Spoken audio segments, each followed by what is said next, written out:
आनंद के साथ उस परमानंद के पास।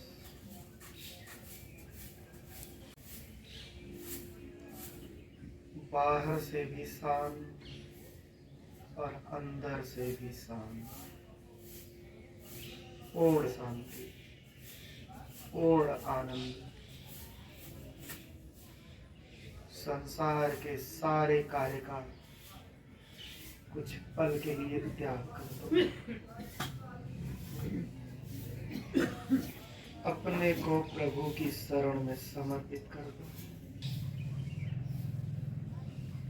हे परमात्मा, हम आपकी शरण में हैं।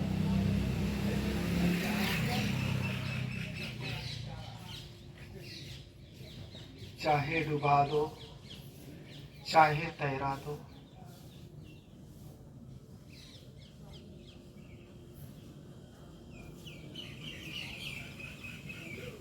हे परमात्मा, आपके फूलों से भी मुझे प्यार है और आपके कांटों से भी मुझे प्यार है।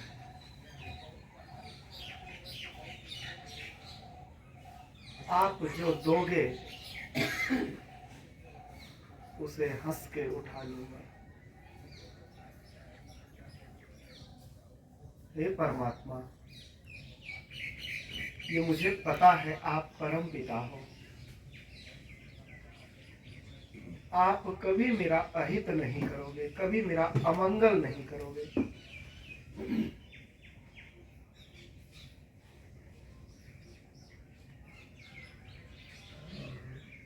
आज से अपने मन में विचारों का यह संकल्प लेता हूं, जो बीत गई सो बीत गई। आगे का जो अमृतमय समय बचा है, अमृतमय वेला बचा है, उसमें सदा मैं धर्म के कार्य में अग्रसर रहूंगा। अपने मन से, वाणी से और कर्म से मैं किसी का अहित करने के बारे में नहीं सोचूंगा। आप तो सदा मेरे अंदर विराजमान हैं, सिर्फ मेरी मति आपको नहीं पहचान पाती। अब अपने हृदय को निर्मल, पवित्र, पावन बना करके मैं शीघ्र से शीघ्र आपको पाना चाहता हूँ। हे प्रभु, मुझे स्वीकार करो, मुझे अपना बना दो।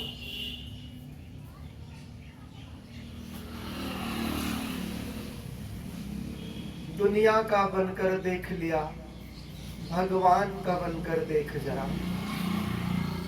अभी तक इस संसार में आप भटक रहे थे।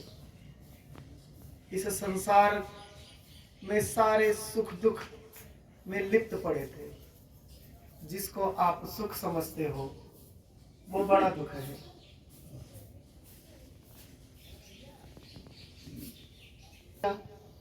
तुलसी ने किया, ध्रुव ने किया, प्रहलाद ने किया, तो क्या हम नहीं कर सकते? हम में भी वो सारा सामर्थ्य है, परंतु इस माया के भवसागर में हम ऐसे लिप्त पड़े हैं कि हम उसमें से निकल नहीं पा रहे हैं। थोड़ा सा वीर बनो, थोड़ा सा धीर बनो, इस माया की लहरों से निकल करके उस परमात्मा की प्राप्ति करने हेतु कदम आगे बढ़ाओ। सारा सामर्थ्य तुम में है।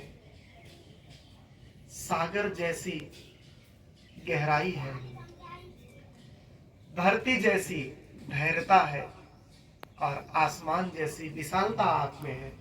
उठो, जागो और अपने अच्छे कर्मों के द्वारा उस परम पिता परमेश्वर को पालो।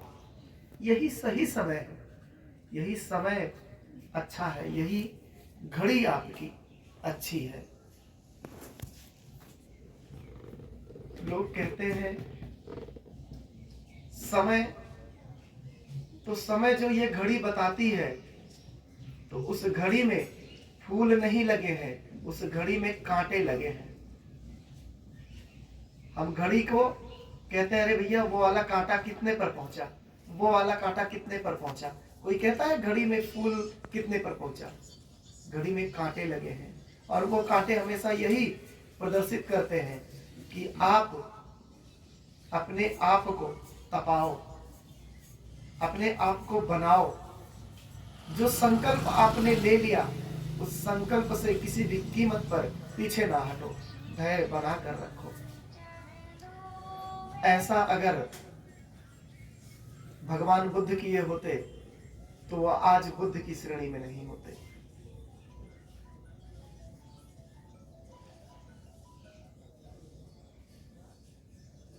वाल्मीकि अपने को नहीं साधे होते तो आज वाल्मीकि नहीं होते, उनका नाम नहीं होता। वो रत्नाकर ही रह करके वहीं समाप्त हो जाते।